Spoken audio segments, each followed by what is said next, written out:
Bueno, pues vamos a empezar. Muchas gracias a todas las personas que estáis aquí. Este acto queríamos hacerlo fundamentalmente para profundizar en la crisis del COVID que estamos viviendo y sobre todo en pensar la salida.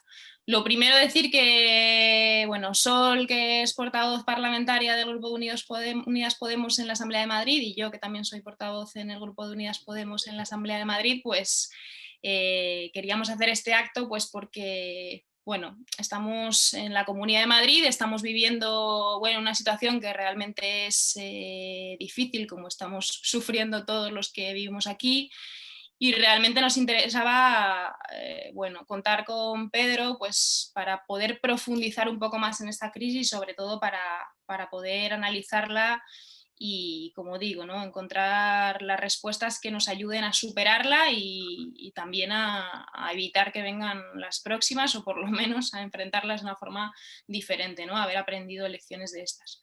Pedro Gullón, que es el con el que contamos hoy, es epidemiólogo social y médico especialista en medicina preventiva y salud pública. Estás doctorado por la Universidad de Alcalá y eres profesor en varias universidades. Eres miembro también de la Sociedad Española de Epidemiología y eres del colectivo Silesia.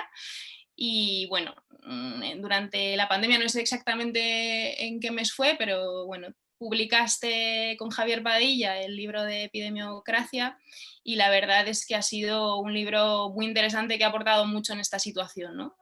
Así que nada, muchas gracias, Pedro, por estar aquí. Y nada, como os decía, el sentido de este acto, pues en primer lugar es entender esta crisis, ¿no? Es entender esta crisis y esta pandemia, que es una crisis sanitaria, social y económica, y que para superarla y para prevenirnos, como decía, de las próximas que puedan venir, pues es fundamental, como digo, tener esa mirada de los diferentes ámbitos, de los diferentes elementos que se juntan, que se entrelazan, y esa complejidad de los diferentes conflictos que estamos viendo en esta crisis, ¿no? Por tanto, frente a la situación que estamos viviendo, más allá de la superficialidad diaria que estamos viviendo, y bueno, también tiene que ver mucho con esas diferentes posiciones de administraciones en torno a las medidas que hay que tomar, medidas además que, bueno, es evidente que en la Comunidad de Madrid nos están volviendo locos y locas a todas, ¿no? Parece que esto es un día unas zonas, otro día unas horas diferentes. El caso es que, bueno, entre los últimos meses y las últimas semanas realmente hay muchísima incomprensión de cuáles son las medidas que se han ido tomando, pero el caso es que más allá de esa superficialidad, de esas medidas, de si hay que confinar estas horas, estos barrios, más allá de que evidentemente son debates muy interesantes y que hablaremos de ello, la realidad es que lo que queremos en este acto es profundizar, ¿no? Es entender la crisis, ir a los efectos sociales y los efectos políticos también, pensar también cuáles son las oportunidades que se abren, más allá de, desde luego, las dificultades y los efectos terribles que están teniendo esta pandemia, cuáles son las oportunidades, las lecciones que podemos tomar, bueno, en un contexto en el que también está teniendo efectos evidentemente políticos, ¿no? Y hablaremos sobre ello. Y yo creo que eso es fundamental, entender la crisis, hablar desde un punto de vista social, de todos los ámbitos que se entrelazan en ella, para encontrar esa respuesta y, como dice el cartel, el título de este acto, pues para encontrar una salida democrática al COVID en defensa de la justicia social, de los derechos del conjunto de la ciudadanía y sobre todo una salida en común frente a las salidas individualistas neoliberales, ¿no? Entonces, bueno, lo que vamos a ir haciendo es, yo voy a iros introduciendo una serie de cuestiones y os voy dando la palabra a ambos y vamos hablando. O sea que el objetivo es hacer una conversación y posteriormente pues daros la palabra a las personas que estáis viendo este acto para que podamos hablar entre varios, ¿no? Y la primera cuestión es hablar pues, del sustrato de esta crisis, ¿no? Hablar sobre qué sustrato llega esta pandemia, cuando llega, en qué situación estamos, ¿no? Yo creo que estamos en una situación, mira, Yayo Herrero en vuestro libro, en el prólogo a vuestro libro, Pedro habla mucho de esto, ¿no? De la crisis civilizatoria en la que estamos, esa crisis ecológica, económica, de cuidados y una crisis también, yo creo que es evidentemente una crisis política y democrática, que tiene que ver con este modelo social, económico y político que está en crisis, que es un modelo que siempre ha sido incapaz de garantizar, un modelo de neoliberal que siempre ha sido incapaz de garantizar los derechos del conjunto y el bienestar del conjunto, pero que ha entrado más en crisis. No ahora desde la pandemia, sino ya veníamos hablando desde la crisis del 2008 y las políticas de austeridad, que se había profundizado esa crisis civilizatoria, pero podemos hablar de antes, ¿no? Y de hecho, por ejemplo, un ejemplo es los cuidados, es decir, los cuidados son trabajo que diariamente sostiene la economía, que sostiene la vida del conjunto, pero que siempre ha estado invisibilizado, ¿no? Lo que pasa es que esa crisis de los cuidados, en este caso, se ha profundizado cuando se ha forzado, digamos, sobre los cuerpos de las mujeres el sostenimiento de la vida, pues con todos esos recortes a los servicios públicos y políticas neoliberales, ¿no? Y yo creo que el efecto de todo esto pues es un sistema económico, social y político pues que está organizado de espaldas, bueno, ya yo lo cuenta muy bien, a la finitud del planeta, a la finitud de los cuerpos, a la interdependencia, a las necesidades que tenemos como conjunto. Y esto además yo creo que se suma que estamos en un contexto de hiperglobalización donde, bueno, que tiene enormes efectos para una pandemia de estas características, ¿no? Por la expansión del virus, y también tiene enormes efectos para un modelo económico como el que tenemos en este país, ¿no? Que está muy basado en el turismo y por tanto los efectos en términos de crisis económica son enormes. Entonces, bueno, os doy la palabra sobre cuál es ese contexto, cuál es ese sustrato sobre el cual llega esta crisis, y te doy primero a ti, Pedro, y posteriormente a ti, Sol. Vale, muchas gracias, Isa, por la introducción. La verdad es que es un placer, la verdad, sentirse entre gente conocida y gente a la que sigues también, que es muy agradable. ¿De dónde partimos con con la crisis del COVID? Es que quizá tenemos que empezar por decir que pensar que la crisis del COVID es una crisis exclusivamente sanitaria y que pasa simplemente por eso es un error y que nos ha intentado decir muchas veces. Yo creo que Javi y yo, cuando hemos presentado el libro otras veces, hablamos de que esto en realidad se trata de una crisis matriosca, como como las muñecas rusas, que hay unas que están más pequeñas y otras más grandes dentro de otras. Y la crisis sanitaria no es más que la muñeca rusa más pequeñita dentro del conjunto de crisis donde nos encontramos.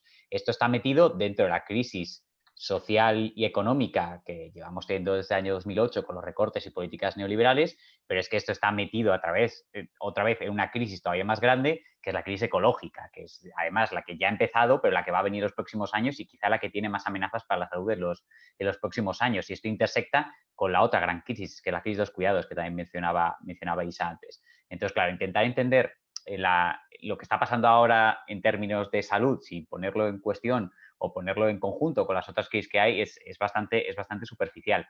Entonces, cuando pensamos en de dónde venimos, ¿no? Este sustrato en el que surgen las epidemias, todas las epidemias o todas las pandemias que ha habido a lo largo de la historia surgen en un sustrato determinado. Pues pasa en el siglo XVI, en el XVII y pasa ahora mismo. Pero claro, en el siglo XXI nos encontramos con una circunstancia muy concreta, y es que ya hemos tenido varias pandemias. Esta COVID-19 es la más grande de todas, pero esto no nos pilla por sorpresa a la gente que nos dedicamos a salud pública. Ya hemos tenido el SARS en 2003, la gripe A en 2009, el ébola en 2014. Hemos tenido muchos pequeños sustos, muchas pandemias que no han llegado a ser tan fuertes como la COVID-19, pero que han estado ahí. Entonces, entender en qué condiciones están surgiendo estas pandemias es muy importante, porque a pesar de que ahora vivimos en la época de las enfermedades crónicas son las que tienen mayor carga de mortalidad. Son el cáncer, son las enfermedades cardiovasculares, de esto es lo que nos morimos ahora mismo. Sin embargo, en la época en la que más nos morimos de enfermedades crónicas es también la época en la cual ha aumentado exponencialmente el número de enfermedades infecciosas y brotes epidémicos diferentes que tenemos. No muere tanta gente por enfermedades infecciosas, bueno, la COVID está cambiando eso este año, evidentemente, pero no muere tanta gente de enfermedades infecciosas, pero tenemos mayor variedad de brotes epidémicos. ¿Y esto por qué pasa? Porque tenemos un sustrato, unas condiciones que hace que se aumente la probabilidad de que tengamos más brotes epidémicos, más epidemias y más pandemias. Podemos intentar resumir este sustrato epidemiológico en el que nos encontramos en el siglo XXI, yo creo que en 3 elementos que son bastante claros. El primero es la invasión de ecosistemas. Cuando invadimos ecosistemas por rápida urbanización, provocamos unas interacciones entre ser humano y naturaleza que no se producían antes. A través de estas interacciones entre ser humano y naturaleza, aumentamos las probabilidades de que una enfermedad o un virus que esté en un animal pueda dar el salto por mutación genética al ser humano y convertirse más adelante en una pandemia. Pero eso solo crea enfermedades con potencial pandémico. ¿Qué es lo que hace que una enfermedad con potencial pandémico termine saltando a ser una pandemia desde el punto de vista social? Desde el punto de vista biológico hay más altos, pero desde el punto de vista social, pues que cuando surge en una pequeña zona o en un mercado del sudeste asiático, tiene posibilidad de transmitirse en 2 o 3 semanas al resto del mundo, porque somos muy dependientes de los viajes internacionales, tanto por turismo como por negocios. No solo es cuestión de turismo, sino también por cuestión de negocios. Hay algunos datos que dicen que hemos duplicado en los años 80 el número de aviones que podemos tomar, y esto viene claramente también con la crisis ecológica que estamos viviendo. No podemos permitirnos este mundo de aviones y de viajes y de contaminación. Entonces tenemos enfermedades que surgen por las interacciones entre ser humano y naturaleza, por invasión de ecosistemas, que a la vez se expanden rápidamente por el mundo, y el tercer punto de sustrato es qué capacidad tenemos para responder. Y en eso tenemos que ir a ver cuál es la capacidad de los sistemas sanitarios a lo largo del mundo y de los sistemas específicamente de epidemiología y salud pública para responder a esa llamada. Y creo que, bueno, ya vamos a ver, seguramente en algún otro momento analizaremos más específicamente el caso de España, pero eso ha dejado a algunos países en una situación bastante complicada para responder de forma rápida y coordinada ante una crisis de este tipo. Vale, gracias Pedro. Sí, Sol, ¿Sigo yo? Vale, pues sigo yo. Obviamente compro absolutamente todo lo que ha dicho Pedro, que es maravilloso escucharle y lo fácilmente que lo explica. Y para no repetir lo mismo, me voy a pasar a otras partes del contexto, ¿no?, en el que aparece esto, barriendo para lo mío.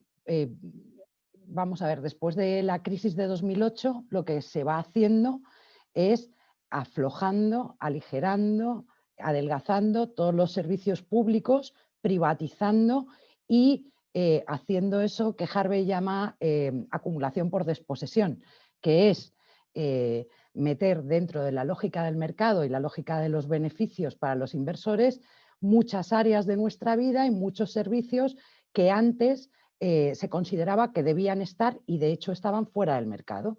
Entonces, esto hace que, además de que bueno, la salida a la crisis de 2008 no ha sido una salida para toda la población, sino que hay muchas áreas sobre los jóvenes, la clase trabajadora en general, pero muchas capas sociales no se han recuperado, nunca se han recuperado. Recordemos que antes de esa crisis ser mileurista era una desgracia y ahora parece que fuera un privilegio para mucha gente, ¿no? Pues toda esa precarización, toda esa falta de servicios públicos, toda esa privatización de los mismos también influye, y yo creo que de una manera importante, en qué estado coge a los servicios públicos para reaccionar y para poder garantizar pues el bienestar de toda la sociedad en su conjunto.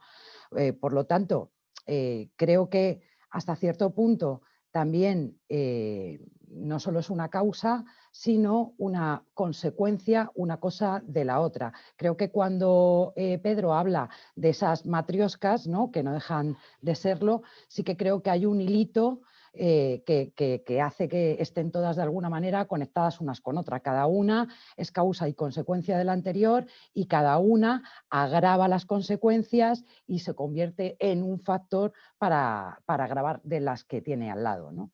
Yo creo que más o menos por añadir eso, ¿no? Porque además me gustaría añadir una última cosa muy rápido, que hemos dicho que íbamos a ser breves, pero una última cosa que yo creo que también es importante.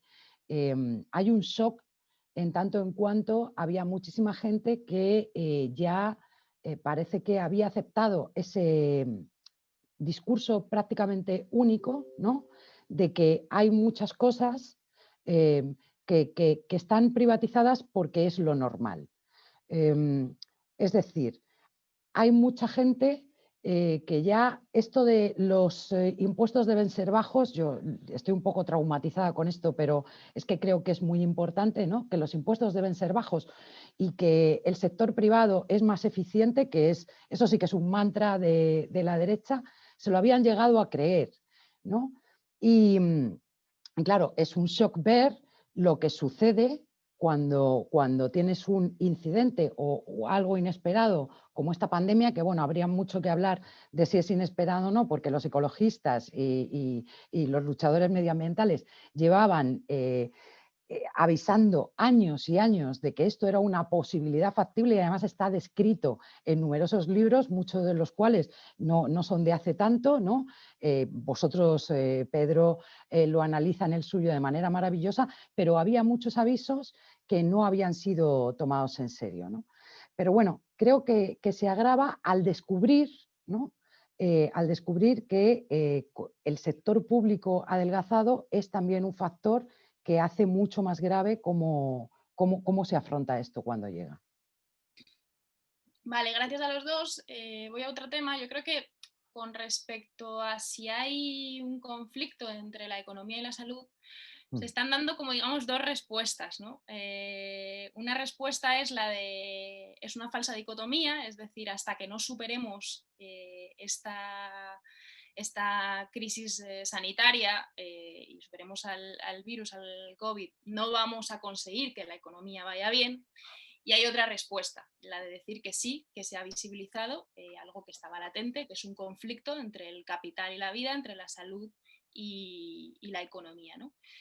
Yo creo que estas dos respuestas no son incompatibles, es decir, a corto plazo, en un contexto de economía capitalista neoliberal como la que tenemos, es evidente que hasta que no superemos esa crisis sanitaria, hasta que no acabemos con el virus y podamos hacer la vida que hacíamos anteriormente, no vamos a poder reactivar la economía. Pero la cuestión también es si queremos reactivar la economía tal cual la teníamos antes, y la respuesta, entiendo que de los tres, pero desde luego mía, es que no, ¿no? Que este sistema económico neoliberal, hablando también precisamente del sustrato que tenemos, precisamente es incompatible con defender la salud y que hay que elegir. Hay momentos en los que hay que elegir. Y con esto voy a la siguiente cuestión, que es la de los efectos del virus en términos de desigualdades sociales, ¿no? Se empezó diciendo por parte de diferentes discursos cuando llegó la crisis que este virus nos iguala a todos, y posteriormente ha ido ganando el discurso de que no, que eso es mentira, que ni siquiera ni de coña nos iguala a todos, sino que desde luego lo que hace es profundizar esas desigualdades.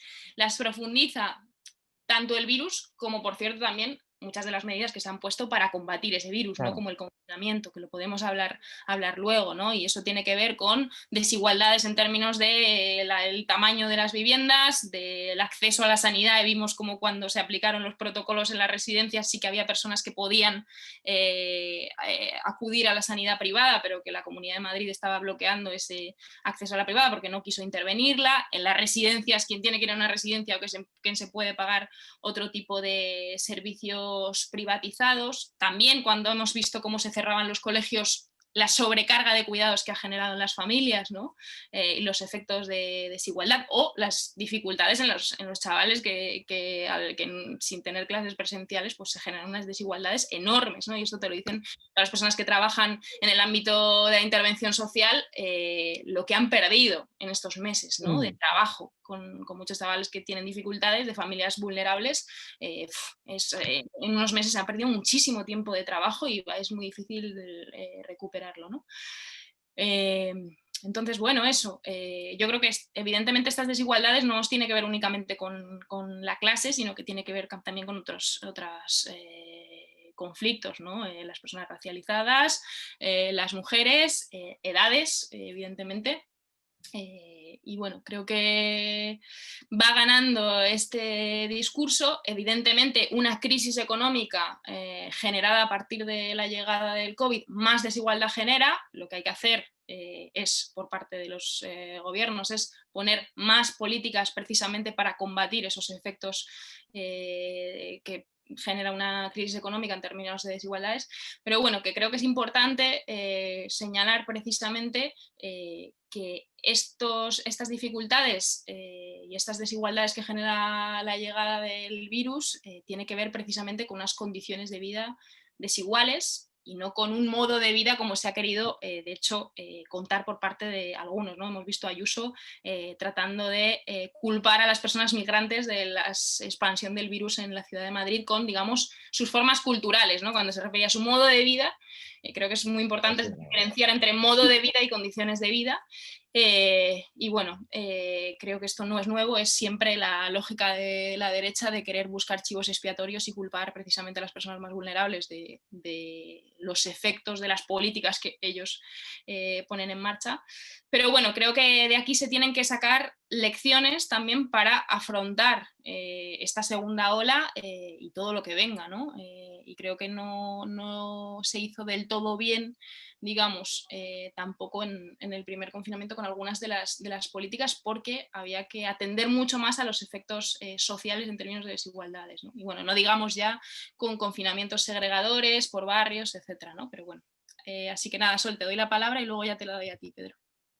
Vale, intento ir rápido e hilar todo lo que quiero hilar, porque no me puedo resistir con lo que ha planteado Isa, ¿no? Esta falsa dicotomía entre economía y vida, lo cual es muy loco ya de entrada, simplemente cuando lo ponemos así, ¿no? Creo que es eso, una falsa dicotomía y un problema de definición, que no es un problema baladí, pero es un problema de definición. Porque si definimos como normalmente se hace la economía, como la distribución de recursos escasos entre deseos indefinidos o, vamos, imparables, ¿no? Que a mí siempre me ha parecido una cosa muy psicopática, ¿qué queréis que os diga? Y que no refleja la realidad.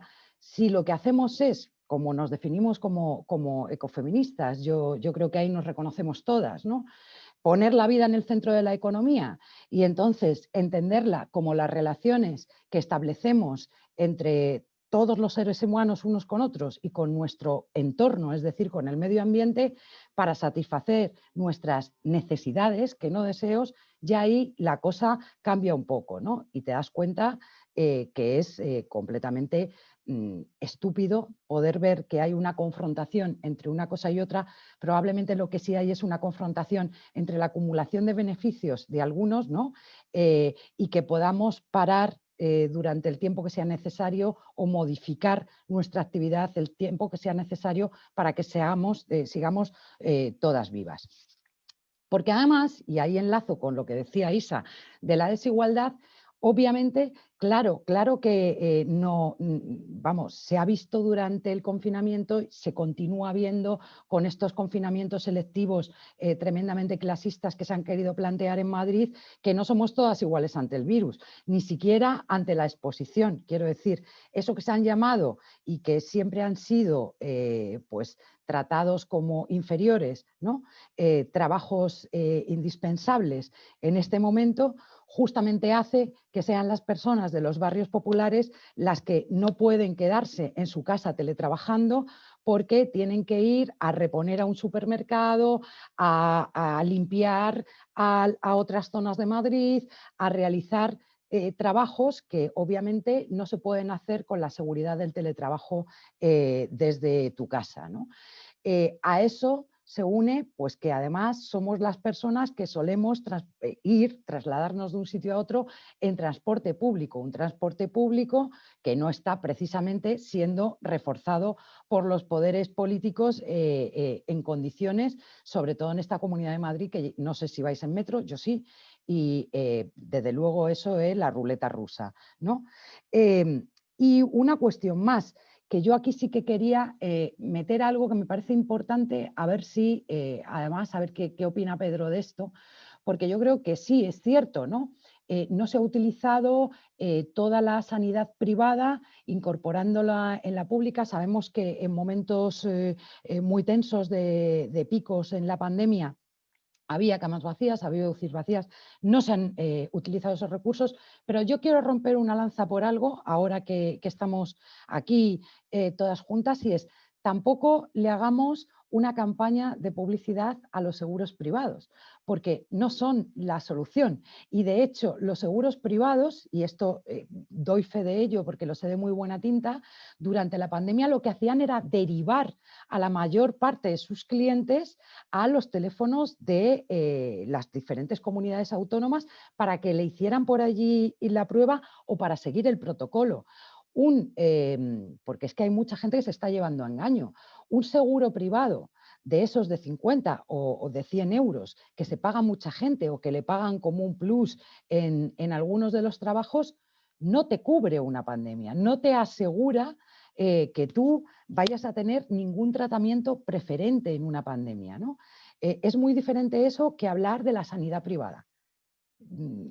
Ahí se lo dejo también a Pedro, porque, bueno, el que cuente lo que quiera, pero eso me parece importante porque, bueno, ha habido una cantidad de altas detrayendo más recursos de la sanidad pública, de gente que piensa que va a salvar su vida pagando 50 euros a la privada, que me parece que es algo que tenemos que combatir todas y todas las que podamos, porque es un grave error también. Ahí lo dejo. Vale, pues Pedro, tú. Y también te quería preguntar por, bueno, que nos cuentes eso de las enfermedades transmitidas socialmente, que es algo de lo que habláis en el libro y que, bueno, tiene mucho que ver con esto. Sí, no voy a discutir nada solo porque, vamos, lo que ha dicho tiene toda la razón del mundo. Y voy a empezar solo por la puntualización del último que ha dicho. Es que los seguros privados en España sobreviven gracias a la inversión pública. A ningún seguro privado de salud en ningún país podría sobrevivir a precios de 25 o 50 euros si no fuese parasitando a la pública, que es a través de derivar los riesgos más altos y los costes más altos a la pública y quedándose con riesgos más bajos. Es clásico cómo funcionan los seguros privados, y en España, pues más que intentar privatizar la sanidad hacia un modelo de Estados Unidos, es más bien una parasitación de lo público lo que buscan los seguros privados. Y en cuanto al COVID y clases sociales, es que creo que en general repetimos como mucho el patrón de lo que pasa con el resto de enfermedades. Las enfermedades son un marcador de clase social. Yo he investigado, parte de lo que he investigado en los últimos años tiene que ver con cómo las enfermedades cardiovasculares se distribuyen por clase social y cómo interactúa con otros ejes de desigualdad, ¿no? Por ejemplo, en España son las personas de clase menos favorecidas las que tienen más enfermedad cardiovascular. Ves que esas desigualdades por clase encima son más altas en mujeres, y vamos multiplicando ejes de desigualdad. Pues el COVID no es una enfermedad que se comporta de forma muy diferente. Por eso, una carta que se publicó en el Lancet, que fue muy interesante hace unos años, que fue introducir este concepto de enfermedades transmitidas socialmente, que pensamos que dividimos las enfermedades clásicamente en transmisibles y enfermedades no transmisibles. Enfermedades transmisibles son las que un ente biológico, puede ser un virus, una bacteria o a través de un vector, transmite una enfermedad de una persona a otra, y después tenemos enfermedades no transmisibles que son fundamentalmente crónicas, que puede ser la diabetes, la enfermedad cardiovascular, etcétera. Pero si analizamos un poco cómo se comportan también esas enfermedades que llamamos crónicas, tienen un patrón social. Si justo a las personas de clases menos favorecidas se repite la misma enfermedad, si en los mismos barrios se repite la misma enfermedad, es que existe un patrón de transmisión. Pero ese patrón de transmisión es un patrón social que tiene que ver con las condiciones de vida en las que viven esas personas, con las condiciones que hacen que tengan acceso a unos recursos materiales, a unos recursos económicos, a unas formas de vida que terminan pues haciendo que tengan más enfermedades crónicas. Por ejemplo, pues ese concepto de enfermedades transmitidas socialmente nos gustó mucho. Y en cuanto al propio COVID y clases sociales, creo que además podríamos pensar en más dimensiones de lo que afecta a clases sociales, exclusivamente hablando de cómo afecta a la salud. Porque por un lado tenemos lo que ha comentado Sol, que es que la distribución en sí de la incidencia de la enfermedad es muy desigual por clases sociales o por barrios o por lo que queramos mirar. Solo tenemos que ver cuál es la incidencia en distritos del sur y distritos del norte de Madrid. Ya ha habido muchas publicaciones científicas en diferentes sitios que llegan a la misma conclusión. Pero claro, no nos podemos quedar solo ahí, porque esa es una parte. Una parte es que las personas de clases sociales menos favorecidas están más expuestas. Pero es que una vez que tienen la enfermedad, tienen más probabilidades de un desenlace fatal, porque también son más vulnerables a las consecuencias médicas de la enfermedad. Hablaba antes de cómo la enfermedad cardiovascular también tenía un patrón social. Bueno, pues ¿cuáles son las características que hacen que la COVID tenga un desenlace más fatal? Pues el tener enfermedad pulmonar obstructiva crónica, por ejemplo, el tener una enfermedad respiratoria, una enfermedad cardiovascular, la misma diabetes u otras condiciones de ese tipo. Curiosamente, si esas enfermedades y esas condiciones siguen el mismo patrón social de la COVID, tenemos una doble actuación, mayor exposición a la enfermedad y mayor vulnerabilidad a las consecuencias médicas de la enfermedad. Pero más allá, podemos añadir un tercer eje que también tiene que ver con la salud, que es que seguramente, y si no se corrige políticamente eso, van a ser las personas más afectadas por la crisis social y económica que va a venir después de la COVID. Van a ser las más afectadas por el desempleo, por el descenso de recursos materiales, y eso también tiene efecto por la salud. Entonces, bueno, pues es verdad que el COVID entiende claves sociales, además a esos 3 niveles que no podemos olvidar cuando hagamos actuaciones, ¿no? Que no podemos, que a veces son inevitables porque está en un marco mucho más amplio de cómo nos manejamos políticamente por los tiempos, pero que tenemos que tenerla en cuenta a la hora de diseñar políticas, al menos que no aumente esas desigualdades, que sean capaces de mitigarlas cuanto menos. No quizá reducirla del todo es imposible en el marco capitalista que nos movemos, pero al menos que no las aumenten. Vale, gracias. Bueno, hablamos de desigualdades sociales fundamentalmente en torno a clase, pero como decía también están las desigualdades en torno al género, ¿no? Y creo que en esta crisis se han visto mucho y creo que por otro lado también se ha generado cierta oportunidad, ¿no? Hablaba solo antes de cuestiones que tienen que ver con los impuestos, con el modelo productivo. Yo creo que esta crisis, y creo que es algo que se ha dicho mucho, está generando también ciertas oportunidades que tienen que ver con entender, por ejemplo, que el sistema fiscal que tenemos en este país es injusto y que tienen que aportar más los que más tienen. Entender que tenemos un modelo productivo muy débil y que necesitamos, frente también a situaciones como las que hemos vivido, ¿no? De gran especulación a nivel internacional, necesitamos un modelo productivo con capacidad para producir cuestiones como mascarillas, como diferentes respiradores, cuestiones que son necesarias para vivir y que no podemos estar a expensas del mercado internacional, o como decía Sol, también el tema de las privatizaciones y la defensa de lo público, que más tarde vamos, ¿no? Yo creo que hay una cuestión que ha visibilizado también esta crisis, que es precisamente todos esos trabajos y cuidados de sostenimiento de la vida que generalmente están muy invisibilizados y que están ahí y sin los cuales el sistema económico no funciona y las vidas no se sostienen, ¿no? Y por tanto, hablamos de desigualdades en términos de clase social, pero también en términos de género. Yo creo que es evidente que las mujeres, según lo que decías también, Pedro, han estado muy expuestas en términos de salud también. Hay muchas de las actividades esenciales que se han mantenido durante el momento del frenazo económico y social, que las desarrollan mujeres que están muy feminizadas, ¿no?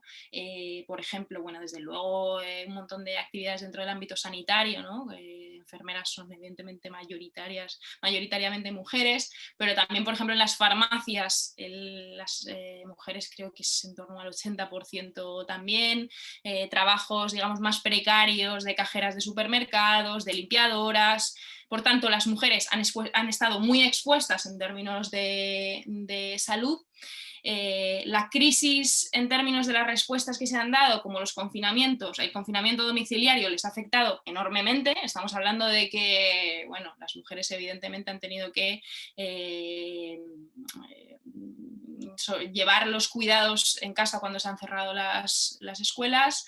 Estamos hablando también de que hay muchísimas familias monomarentales encabezadas por mujeres que han tenido que decidir, ¿no? Y aquí lo decía Sol antes con el teletrabajo, ¿no? El teletrabajo han podido acceder al teletrabajo fundamentalmente empleos con un nivel salarial más alto. Los niveles salariales más bajos no han tenido esa oportunidad y nos hemos encontrado con que hay muchas familias monomarentales encabezadas por mujeres que han tenido que tomar una decisión, si quedarte en casa cuidando a los niños o si seguir trabajando, y han tenido que perder el empleo, ¿no? Por tanto, creo que las mujeres es evidente que esta crisis nos perjudica, otra vez más una crisis de una forma más fuerte. evidentemente también la crisis económica por el tipo de empleos precarios que tenemos y otra vez por la sobrecarga de cuidados, pero como decía también el frenazo nos ha permitido ver, visibilizar más que nunca esas actividades de sostenimiento de la vida que siempre están ahí, pero que no se veían, ¿no? Y nada, os doy la palabra, te doy la palabra a ti, Sol, y posteriormente a ti, Pedro. Bueno, sí, por hacer un apunte a todas las gravedades que se han puesto en jaque durante el confinamiento para las mujeres, ha habido algo que yo creo que merece también, por lo menos que lo nombremos, y que es cómo todos los escenarios de violencia que sufren las mujeres, además en algo tan terrorífico como es el hogar, ¿no? Se han convertido prácticamente en prisioneras de campo de concentración en algunos momentos. O sea que para mí eso ha sido lo más penoso, lo que verdad, y multiplicándose además de una manera tremenda los casos, ¿no? Al estar en el sitio que debería ser tu lugar más seguro, el hogar pues, ha quedado patente durante, sobre todo la parte del confinamiento, cómo se puede agravar las situaciones en un tema como este. A ver, yo creo que las mujeres es evidente, además eso que antes llamábamos o que podemos seguir llamando trabajo reproductivo, pero que no deja de ser producir, porque son personas, individuos, los que producimos y no solamente con un trabajo de cuidados que se pueda entender sin también un trabajo de construcción de otras personas, de sostenimiento, etcétera, ¿no? Pero a mí lo que me apena un poco de la situación en la que estamos es si realmente eso que ha saltado a la vista, que se ha puesto en primer plano, que ha sido tan evidente para todos durante un tiempo, ¿no? Si se va a seguir sosteniendo. Y esto, si se le va a seguir dando esa importancia, si vamos a poder aprovechar esto para cambiar un poco formas de pensar o el discurso o algo, ¿no? Y lo digo por una cuestión también, que yo creo que se entiende el símil. Es como los aplausos de las 8 de la tarde. Quiero decir, hubo un momento de máxima solidaridad, de máxima valoración del trabajo de los sanitarios y sanitarias cuando todos prácticamente, yo creo que la gente lo entendía de verdad, y cómo eso se diluye, ¿no? En las confrontaciones posteriores, en el ruido político interesado, además mediáticamente muy promovido, muy tal, y si realmente todavía podemos coger eso, que debe residir aún en la conciencia, porque el miedo que se ha pasado, el miedo que se sigue pasando, pero sospechosamente menos, ¿no? Si realmente vamos a poder hacer algo con ello, visibilizar tanto todos esos trabajos reproductivos como todos esos trabajos esenciales, como los cuidados, cuyo mayor exponente sin duda es el trabajo de los sanitarios con los enfermos, aunque sea en otro plano, ¿no? O si realmente ha pasado todo muy rápido. Esto es una pregunta que le lanzo yo a la gente, porque igual a veces hay que preguntar más que responder cuando no se sabe. Y yo esto sinceramente no tengo la respuesta, ¿no? Si todavía estamos a tiempo de alguna manera de canalizar eso, que sin duda no puede haberse evaporado completamente, pero que me da la impresión de que como era o como contenía probablemente algún centro muy revolucionario, alguna potencialidad de cambio que igual a mucha gente no le apetece, ¿no? Pues parece que ha sido desplazado rápidamente del foco mediático, del discurso público, etcétera, ¿no? Yo lo siento contestar con una pregunta, pero a veces... Vale, Pedro. Yo también tengo una sensación parecida a la de Sol de cómo ha ido la importancia del tema. Justo cuando yo creo que estábamos escribiendo esa parte del libro, era una parte que además estaba en el debate y la verdad es que fue muy agradable escribirlo porque a la vez estaba habiendo un debate social respecto al tema y era un tema muy interesante. Coincidí además cuando Amaya Pérez Orozco hizo una intervención que fue genial en la Comisión de Reconstrucción del Congreso, que fue una maravilla. El debate estaba ahí y parece que el debate ha ido disminuyendo, pero yo creo que tenemos que seguir con esa oportunidad. Si vemos algunos, podemos decir entre comillas, hitos de cosas que han pasado durante la pandemia y que son oportunidades. Lo oportunidades a mí siempre me suena chunguísimo porque me suena a la gente de empresa diciendo que hay que sacar oportunidades de cualquier lado, pero también lo digo, ¿no? Que cuando todo se mueve es el momento también de repensar las cosas y creo que tenemos oportunidad para ello. Ha ocurrido un hito que yo no sé si va a ocurrir en algún momento, que era el tema del ingreso mínimo vital, que ha tenido muchísimas dificultades y no ha accedido la gente que tenía que acceder y hay que repensarlo. Pero el hito de ingreso mínimo vital, o quizá expandirlo hacia otro tipo de rentas universales, tiene un potencial enorme en esto precisamente de los cuidados, porque si ya existen unas condiciones materiales básicas para todo el mundo, bueno, podemos reducir un poco ese eje de desigualdad o al menos darle que las personas puedan tener una vida material sin importar que estén dentro del mercado más capitalista.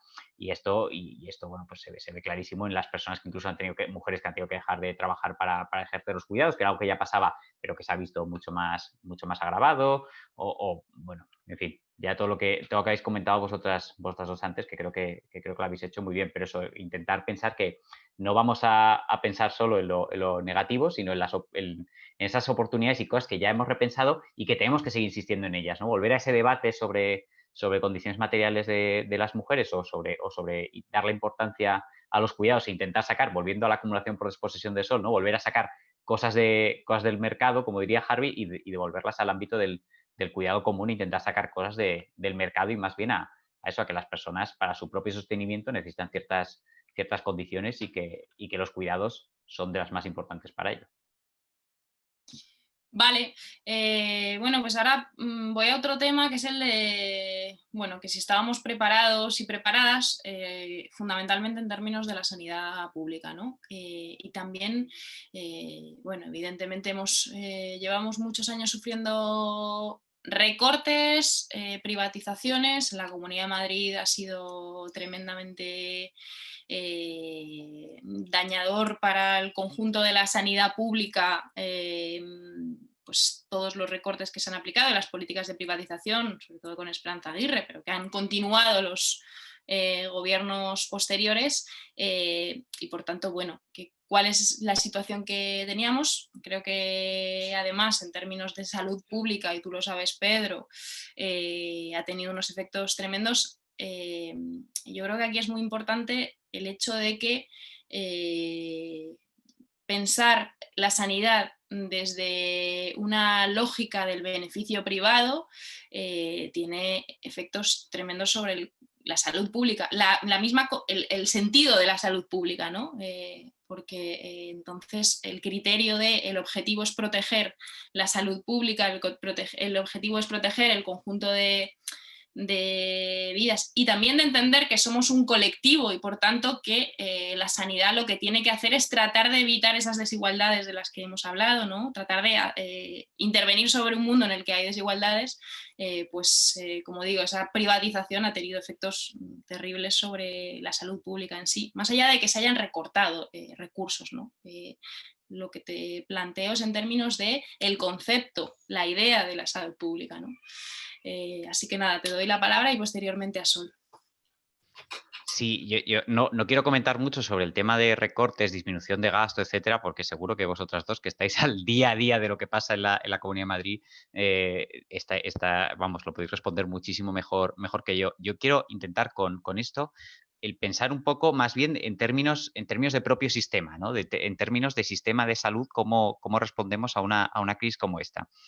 Y aunque me pongo un poco docente, un poco turras con esto, pero podemos distinguir que los países tienen dos tipos, los países que tienen sistemas públicos los podemos diferenciar en dos tipos de sistemas que hay, ¿no? Los tipo sistema de seguridad social, que el paradigma de ello es el sistema alemán, donde hay diferentes cajas de seguro a la que uno se apunta y aunque sea público, pues funciona así, con una asistencia muy ligada al trabajo, etcétera. Y después los estilos Sistema Nacional de Salud, cuyo mayor ejemplo son Reino Unido, España, Italia, los países del sur, que son los tipo Beveridge, que se llama. España tenía un sistema que era de tipo seguridad social hasta que en 86, con la Ley General de Sanidad, pasó a uno más tipo Sistema Nacional de Salud, siempre con muchas, con algunas mezclas, sobre todo con el cambio de asistencia sanitaria con el Real Decreto Ley 16/2012, pero básicamente es un sistema estilo Sistema Nacional de Salud, donde en general es un sistema cuasi universal y donde el acceso se hace a través de atención primaria. Y su mayor característica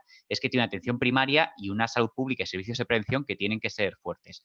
Por contra, los que son de estilo seguridad social trabajan con lo que podemos decir con un exceso de camas.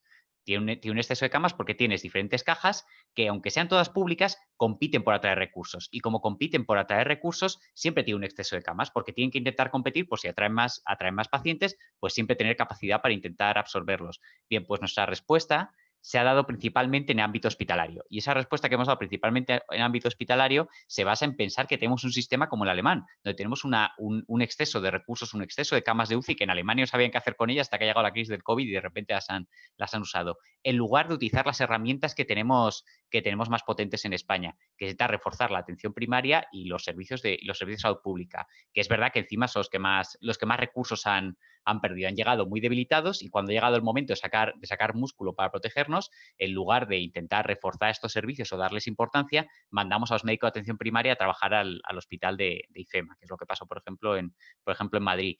Moviendo el foco de una respuesta mucho más comunitaria, mucho más que vaya hacia los barrios e intentar llegar hacia esos lugares donde se producen desigualdades sociales, y se ha movido mucho más a hospital, que tiene que ver también con qué tipo de salud pública o qué tipo de rastreo queremos, ¿no? Se ha hablado mucho de los rastreadores y del número de rastreadores que necesitamos, pero quizá poquito del modelo de rastreo que tenemos. Una cosa es tener simplemente, contratar gente para que llame por teléfono y hacer los rastreos así, y otra cosa es complementar y hacer un rastreo comunitario. El que tengamos gente que sea capaz de ir a los barrios, colaborar con los trabajadores sociales o con las personas que trabajan en los barrios e intentar llegar a aquellos lugares que no son tan accesibles al sistema o que no tienen las condiciones suficientes para poder llegar al sistema como otras personas.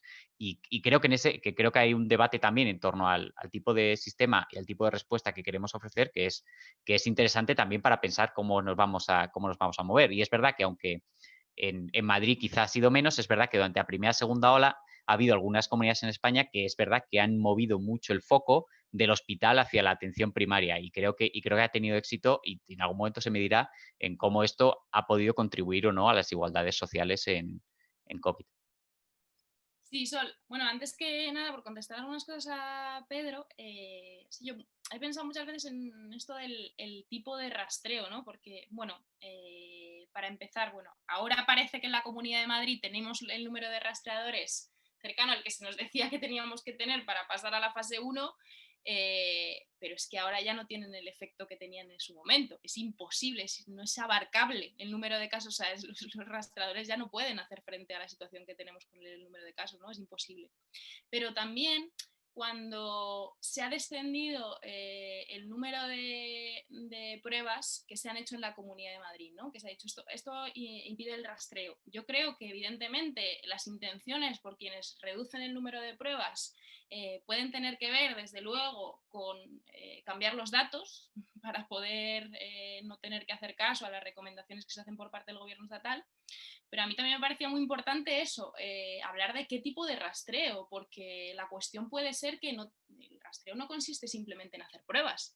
El rastreo puede consistir en lo que tienen más en Alemania, ¿no? Que es que tú vayas a un bar, tengas que dejar, pongo un ejemplo, vamos, pero que hay, dejes tu número de teléfono e inmediatamente, no significa que te hagan una prueba, pero te llaman por teléfono y te dicen que sepas que en el bar donde has estado hace unos días hay 2 casos. Por tanto, ten especial cuidado, ¿no? Y eso puede generar efectos sobre el cuidado y la responsabilidad de la ciudadanía sobre la transmisión, que no tiene que ir acompañado de una prueba, ¿no?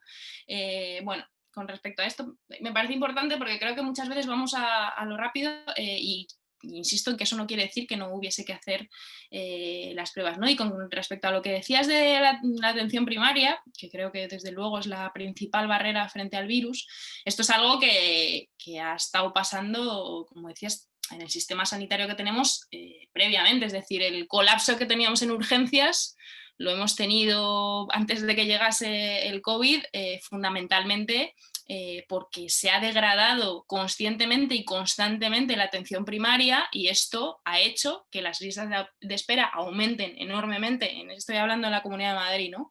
Que es lo que más conozco, enormemente, y lo que ha generado es que muchas personas frente a una lista de espera, cuando tienen una necesidad, acudan directamente a urgencias, y ha colapsado las urgencias de forma permanente, y esto lo llevamos denunciando y lo han denunciado los sanitarios desde hace muchos años en la Comunidad de Madrid, ¿no? O sea que es un problema de embudo que se ha generado ahí y que es un problema sí estructural del conjunto de la sanidad. Y nada, te paso a ti la palabra, Sol. También, bueno, estamos con el Hospital Pandemias en la Comunidad de Madrid y creo que hay mucho que hablar en la Comunidad de Madrid precisamente por esas políticas de Esperanza Aguirre, de las que también de Cifuentes y Ayuso, que se han ido aplicando, ¿no? Sí, yo dos cosas así muy rápidas sobre lo que habéis dicho y por lo que decía Pedro, ¿no?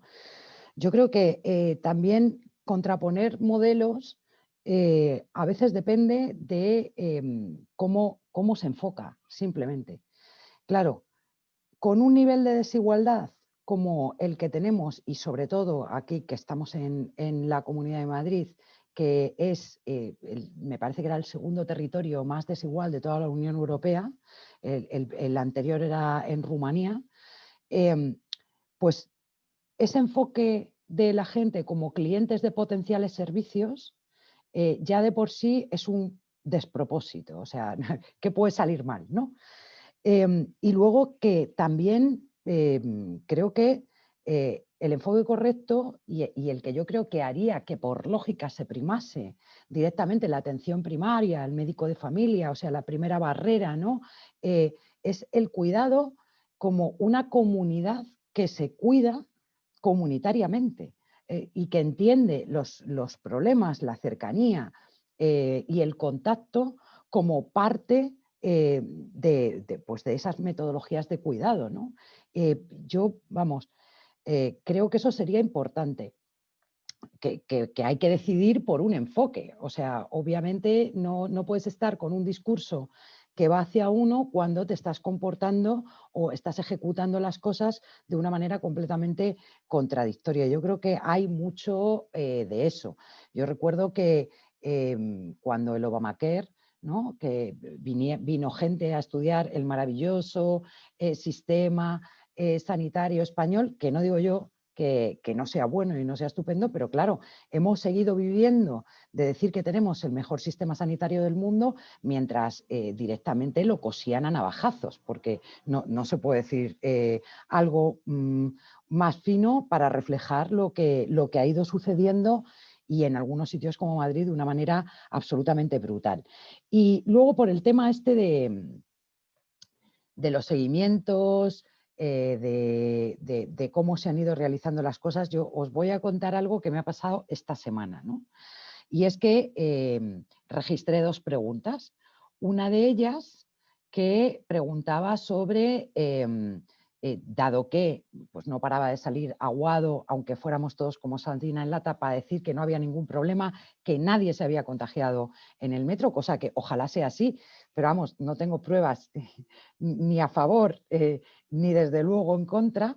Pues les pregunté si en la metodología de rastreo que estaba siguiendo la Comunidad de Madrid, que debe haberla, estaban preguntando a las personas que tenían un positivo qué medios de transporte estaban utilizando o cuál era su movilidad, dado que lo que sí se ha reconocido es que la movilidad es un factor fundamental para la incidencia tan grande, por ejemplo, en la Comunidad de Madrid. Bueno, pues después de un párrafo que básicamente era así, me dijeron no. Es decir, en el rastreo esto no se pregunta, ¿no? Y luego, por la otra pregunta que les hice, ¿no? Pues después de estar causando esta alarma social con el tema del aeropuerto de Barajas, que no sé si habéis volado en todo el tiempo que llevamos de pandemia, yo sí, y parece un erial aquello, o sea, se ve que es que la afluencia de gente es mínima, de ahí parte de la crisis económica que vamos a tener por nuestro modelo. Pues pregunté que cuántos, cosa que era difícil sabiendo que no preguntaban por los medios de transporte, pero bueno, cuántos casos habían detectado durante este tiempo de pandemia en el aeropuerto de Barajas, ¿no? Y después de contestarme con argumentos como podría pensarse que sería equiparable a el número de casos que se han detectado como importados, pues me dijeron que 140. Si eran todos los casos importados que se han encontrado en Madrid, es decir, que todos los portugueses han venido por el aeropuerto de Barajas, por ejemplo, ¿no? Estas cuestiones, yo creo que la deficiencia de todos los sistemas de rastreo, de los protocolos, etcétera, y el desconocimiento que tiene la mayor parte de la población de ellos, pues es, aparte de ser muy preocupante, apunta a la manera en la que se está afrontando desde algunas administraciones, como en la Comunidad de Madrid, el control y la lucha contra la pandemia. Más allá de hospitales y anuncios de hospitales que van a sorprender al mundo, ¿no? Solo un pequeño apunte a esto, es que al final, o sea, estamos en una crisis de salud pública principalmente, y estamos en una pandemia que viene de una epidemia, y en general la importancia de los servicios de epidemiología ha sido nula. O sea, hemos contratado rastreadores, pero rastreadores no son epidemiólogos, o no tienen por qué serlo. Es que si conocemos un poco la situación de la Comunidad de Madrid, de cómo estaba en cuestión de epidemiólogos, o sea, son gente que llegaba ya al límite, al control de las enfermedades infecciosas que ocurrían en la Comunidad de Madrid. A lo mejor hay áreas enteras, salud pública, donde había un epidemiólogo o dos, y para atender a brotes de tuberculosis, brotes de hepatitis A y todo lo que hubiese. Cuando estamos teniendo debates sobre si los servicios de epidemiología deberían empezar, por ejemplo, a recoger variables que están relacionadas con los determinantes sociales de la salud para que su actuación tenga que ver con esos determinantes sociales de la salud, y también atender a otras enfermedades, no solo a las enfermedades infecciosas, otro tipo de condiciones, en fin, que estamos intentando pensar que los servicios deberían incluso agrandarse y engordarse para intentar atender a situaciones basales, y en cambio nos hemos encontrado con que estaban adelgazadísimos, los más adelgazados de toda España desde luego, y en lugar de afrontar esta crisis pensando, bueno, pues vamos a hacer servicios de epidemiología más grandes, lo que hemos hecho es derivar funciones, y para eso contratamos gente para llamar por teléfono, contratamos más o engordamos un poco la parte hospitalaria, porque ni siquiera, bueno, se han pasado funciones de atención primaria colapsando a atención primaria se colapsa y entonces trasladan funciones a urgencias, y en fin, y esto va como una cadena donde al final la base de una epidemia, que los servicios de epidemiología y salud pública, son los que no han recibido ningún refuerzo, y esto ha sido una cadena, ¿no? Cuando uno falla, pues termina cayendo todo el sistema sanitario, termina cayendo como piezas de dominó. Vale, bueno, pues ahora voy a otra cuestión diferente que tiene que ver con los efectos políticos de todo esto, ¿no? Y yo creo que desde diferentes perspectivas. Bueno, en primer lugar, es evidente que cuando se aplican restricciones de movilidad como las que se están aplicando, hay libertades que quedan suspendidas, y que esto tiene efectos sobre la política, es decir, y que son peligrosos en algún sentido, ¿no? Entonces, bueno, creo que es importante tenerlo o sea, estar atentos por lo menos a los riesgos que pueden generar determinadas limitaciones de movilidad, suspensión de la democracia, estado de alarma, en términos de la defensa del libre ejercicio de derechos y de la convivencia más allá de estas medidas, ¿no? Pero por otro lado, también creo que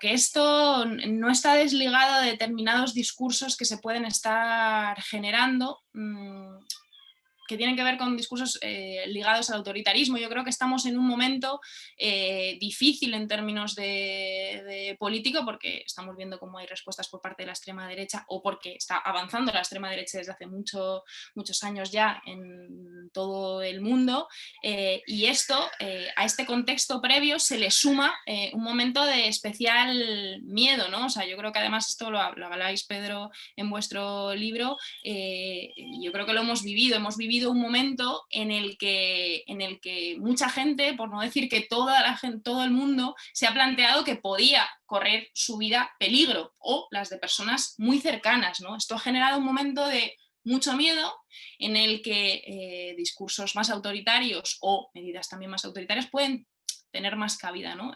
Yo creo que las restricciones de movilidad son necesarias, las que se han puesto en marcha, pero también creo lo que hablamos lo que hemos hablado, ¿no? Que bueno, hay que ver los efectos sociales en términos de desigualdades de esas restricciones de movilidad y cómo proteger los derechos del conjunto de la ciudadanía. Pero con esto del confinamiento también una reflexión. Yo creo que bueno, ligado a eso que digo, que tiene que ver con el miedo y con la supervivencia, cuando se ha planteado que precisamente frente a esa situación necesitábamos restringir la movilidad, ha habido muchos discursos que han dicho no debemos restringir la movilidad, ¿no? Y lo siguen habiendo, de hecho, hay movilizaciones, han habido muchas movilizaciones en la calle. Pero yo creo que esto tiene que ver con que bueno, perdón, lo que quiero decir es que la supervivencia, es decir, que las vidas estén en peligro, es algo que a los sectores más trabajadores, a las clases sociales más bajas, le pasa mucho más que a los sectores más favorecidos, ¿no? Y creo que en el momento en el que le ha pasado a todo el mundo, es decir, que ha sido una cuestión, y ahí sí que creo que se nos ha igualado de alguna forma, gracias a la llegada del COVID, sí que se ha permitido esta restricción de movilidad, ¿no? Por tanto, por un lado, creo que hay que tener, desde luego, mucha atención a los riesgos que supone restringir libertades y suspender la democracia. Por otro, creo que hay que poner una mirada a estas restricciones de movilidad desde el punto de vista social y para enfrentar estas desigualdades, pero por otro lado también creo que cuando hay estas limitaciones de movilidad para el conjunto tiene que ver con proteger la vida del conjunto, que quienes se niegan lo hacen de una forma absolutamente individual. Bueno, estas cuestiones, y luego también decir una cosa, y es que creo que cuando hablamos de confinamiento hay una cuestión que poner sobre la mesa que a mí me parece prioritaria, y es hablar de que las escuelas son lo último que hay que cerrar. Creo que, no sé si estáis de acuerdo, pero a mí me parece que esto tiene que ver precisamente con la defensa de la igualdad, y que ya decía antes que lo hemos visto, ¿no? Cuando se cierran las escuelas emergen mucho más las desigualdades, y por tanto creo que es algo principal que tener a la hora de restringir la movilidad y de cerrar actividades, ¿no? Así que, Pedro, te doy la palabra.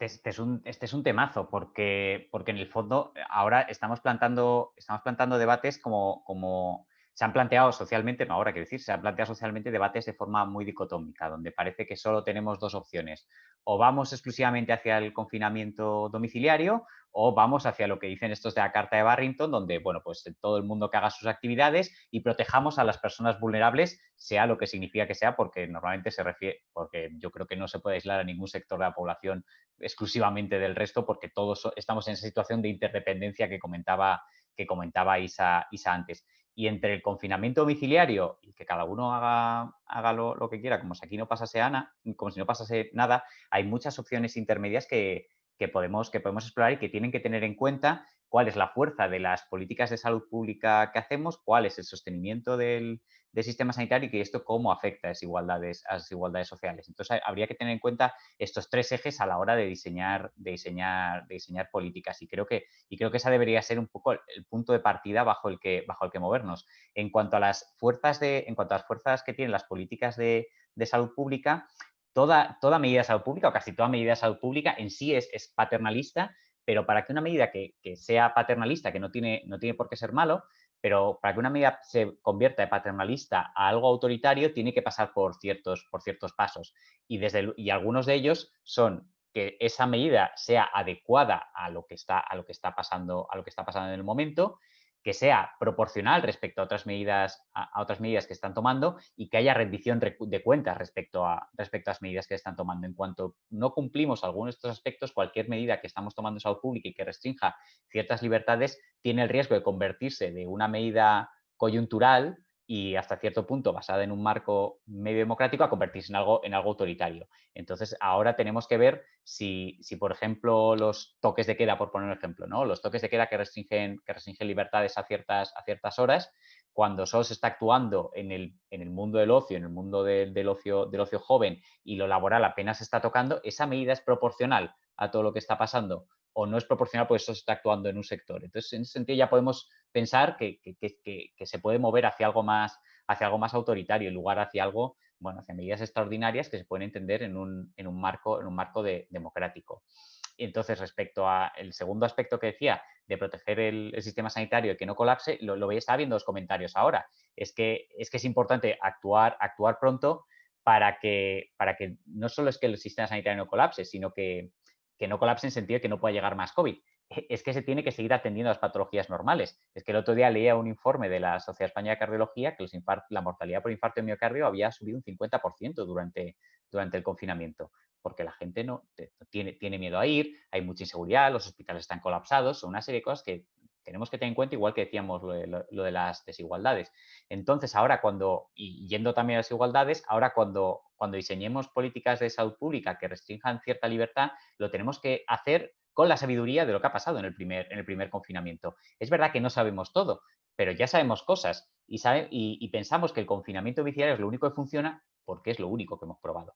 O sea, porque si tenemos un martillo, vemos clavos por todos lados, porque es la herramienta que hemos usado. Pero bueno, ya sabemos que eso tiene efectos en desigualdades, que esto tiene efecto en la violencia de género, que esto tiene algunos efectos. Entonces, pues ahora lo que tenemos que hacer es intentar diseñar políticas que protejan, pero que intenten también ver cuáles son los efectos secundarios que ha tenido el confinamiento, como si fuese un fármaco, ¿no? Como un fármaco en medicina, esto hacemos, se valoran los efectos secundarios y se intenta ver cómo impedirlos. Bueno, pues para las políticas de salud pública lo mismo. Sabemos que tienen efectos secundarios, vamos a intentar impedirlos. Si sabemos, por ejemplo, que la enfermedad tiene una distribución por clase social y que eso se debe fundamentalmente a que la gente está contagiando en sus trabajos y después en sus viviendas, porque tienen peores condiciones de trabajo y de vivienda, porque no pueden teletrabajar y tienen vivienda más pequeña, pues actuemos ahí. Si tenemos que hacer un confinamiento domiciliario, ofrezcamos alternativas habitacionales, paremos los desahucios, actuemos sobre el mercado inmobiliario, pongamos una renta de emergencia. Son todo políticas que son de salud pública y están fuera del sistema sanitario, pero que son las políticas de salud pública más importantes que tenemos que hacer. Entonces, aprender un poco de lo anterior para intentar no convertir medidas que pueden ser necesarias en autoritarias. Vale, Sol, te toca. Pues muy rapidito. Yo me quedo con esto último que ha dicho Pedro, porque esto es como lo de los derechos positivos y negativos.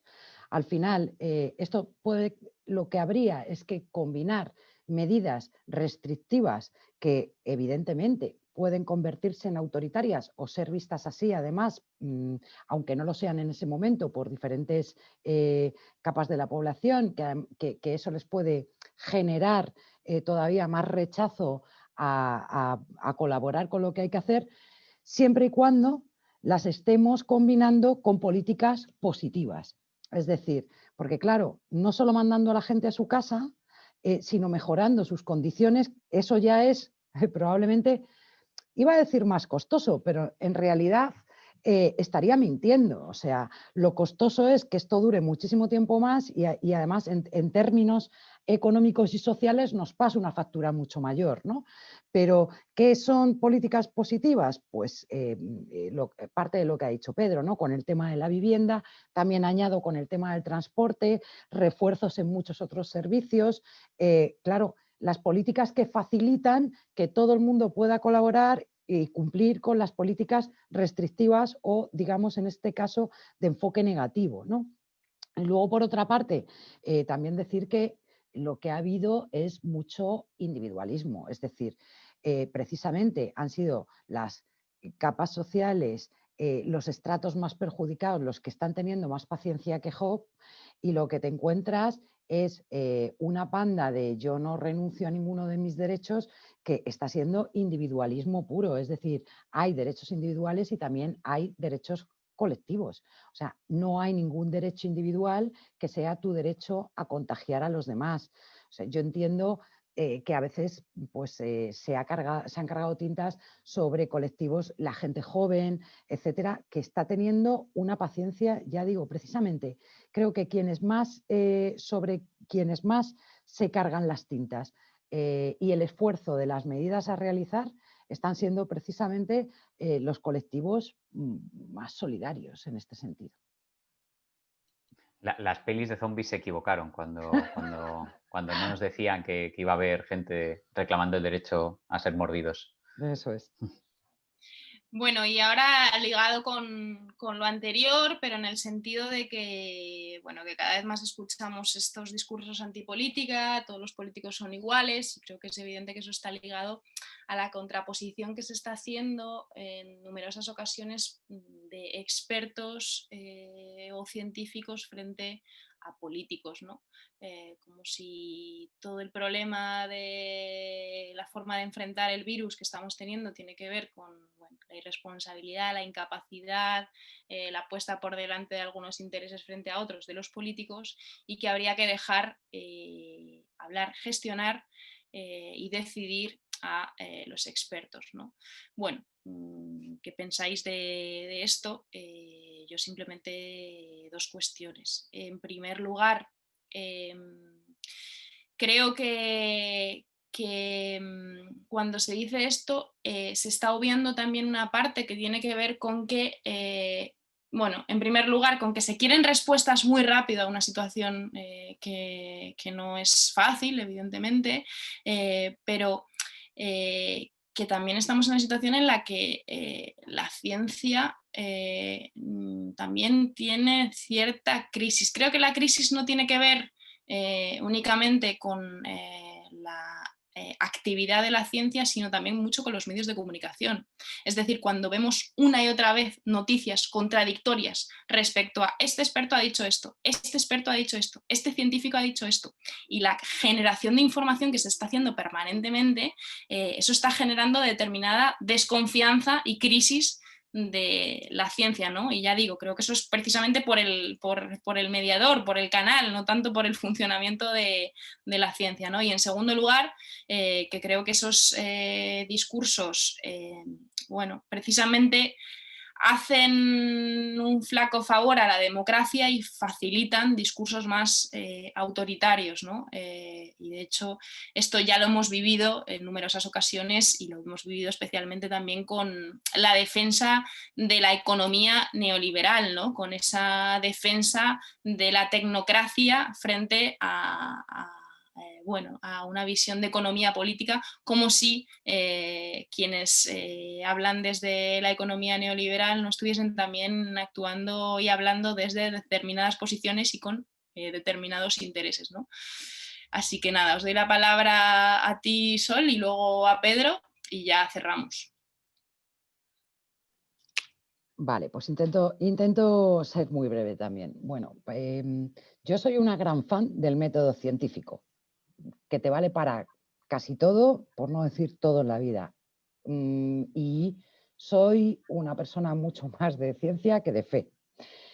Pero siempre he pensado y sigo afirmando que la política salva vidas. Y que al final hay muchas decisiones que se tienen que tomar que son decisiones políticas. Y que no hay ninguna confrontación más que la que se quiera buscar entre una cosa y la otra.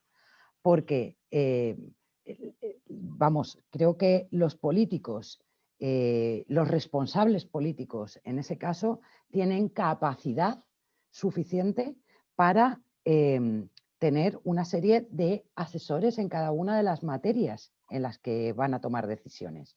Quiero decir, un político tiene que saber ejecutar cuándo se debe ejecutar y manejar una situación con el resto, pero sus decisiones no pueden estar fundadas en la fe. Precisamente creo que es perfectamente compatible que estén fundadas en la ciencia, sabiendo combinar otra serie de factores para tomar las decisiones y que sean ejecutadas en el momento oportuno. Pero la política bien hecha y las decisiones políticas en condiciones, yo esto ya lo decía mucho antes de la pandemia, creo que salvan vidas o que pueden salvarlas, ¿no? Y que lo contrario, pues obviamente produce el efecto contrario. Creo que por otra parte, lo que estamos viendo mayoritariamente, amén de que el método científico es ciencia, no es magia, claro que esto es primer problema para muchos de los mensajes que se han lanzado desde los mass media. Obviamente, aquí nos hemos enfrentado a una situación inédita de la que, antes lo ha dicho Pedro, hemos ido aprendiendo y ahora podemos tomar decisiones mucho más fundadas que en un principio. Eso no quiere decir que no pudieran serlo, ¿no? Pero creo que el problema, básicamente, está siendo cómo esto se ha convertido en un espectáculo y, en buena medida, en un espectáculo de exposición pública total en los medios de comunicación, ¿no? Yo creo que merece una reflexión en general bastante grande por parte de todos los intervinientes en el mismo. Vale, pues Pedro. Este es un tema que me toca muy de cerca porque ahora me llaman experto, odio esa palabra, pero me llaman experto. Y creo que vamos, alejadísimo de pensar en ese concepto de tecnocracia. Me ha gustado mucho lo que ha dicho Isa de cómo enganchaba esto. En el fondo es lo mismo que con la crisis de 2008, ¿no? El pensar que hay un conocimiento técnico único que es el que nos va a sacar de esta. Y los científicos, y aquí voy a hablar en primera persona, tenemos nuestra propia ideología y eso se ve marcado en todo lo que hacemos. Que yo esté hablando o que yo estudie desigualdad, el efecto de desigualdades sociales a la salud tiene que ver con que mi marco ideológico quiere poner eso como prioridad respecto a otros temas. Y no en la generación, por ejemplo, de nuevas tecnologías, sino en pensar en cómo esto afecta diferente a las enfermedades. Eso es ideología y eso la tenemos todas las personas que nos dedicamos a la ciencia. No somos seres de luz que no la tenemos. Nuestro conocimiento técnico y nuestros métodos pueden ser lo mejor posible para el momento y eso es bueno, que tengamos disponibilidad de herramientas que sean lo más válida y lo más replicables posible. Pero la razón por la que nos dedicamos a unos temas u otros, por qué seleccionamos unos temas u otros, por qué unas variables u otras, tiene que ver mucho con la ideología de la que partimos. Entonces, ha habido algunos discursos y por algunos compañeros de profesión que me han parecido muy, muy, muy peligrosos. Por ejemplo, este documento que hubo de quitaos los políticos que nosotros sabemos mejor, que firmaron varias sociedades científicas, por cierto, no la Sociedad Española de Epidemiología ni la Sociedad Española de Salud Pública, lo cual es bastante misterioso que las dos sociedades que se dedican más a esto, ninguna de las dos firmase ese documento. Pero claro, este documento lo está firmando gente y sociedades científicas que unos meses antes te estaban diciendo que este fármaco iba a revolucionar la vida. Bueno, pues si vas a acertar en todo igual, quítate de en medio, ¿no? Es que quítate de en medio tú, que a lo mejor no sabes tú. Es que es muy peligroso el pensar que esa va a ser la solución, tecnificar todo. Y ante dos soluciones, por ejemplo, ante lo que sabemos, que es que el confinamiento domiciliario funciona, y ante hacerlo con atendiendo a desigualdades sociales, elegir esa variable de si vamos a atender desigualdades sociales o no, es una decisión exclusivamente política, porque se basa en los valores que tienen que tener las personas que elegimos democráticamente, que además son las que pueden responder ante los ciudadanos. Un técnico no puede responder ante los ciudadanos. Si nos gobiernan técnicos, pues no responderían, hacen lo correcto y allá que hagan lo correcto. Una vez dicho esto, creo que sí que ha habido un problema en muchos gobiernos que han usado la palabra experto para lo que han querido y que encima ha habido un uso de los expertos por parte de diferentes gobiernos para intentar conseguir lo que querían. Si vemos el comité de expertos de la Comunidad de Madrid o quien la Comunidad de Madrid se ha dedicado, Enrique García Escudero, consejero consejero, y después si tenemos a Zapatero, por ejemplo, que es viceconsejero de Salud Pública, su experiencia de salud pública es nula y te han plantado como que ese tipo es un técnico en el tema. Pues sabrá mucho de lo que sabe. Yo no niego que no y que será muy bueno en lo que sabe, pero salud pública no tiene ni pajolera idea. Entonces, pues esto hay que saberlo. En cambio, Yolanda, Yolanda, que era la directora general de Salud Pública, que podía yo no estar de acuerdo en muchísimas cosas con ella, pero al menos tenía algo de conocimiento técnico para esto, podía, o por lo menos tenía una voz dentro de la salud pública para poder dejar tener algo de conocimiento. Le dejarían hacer lo que pudiese hacer, pero al menos tenía algo de conocimiento técnico.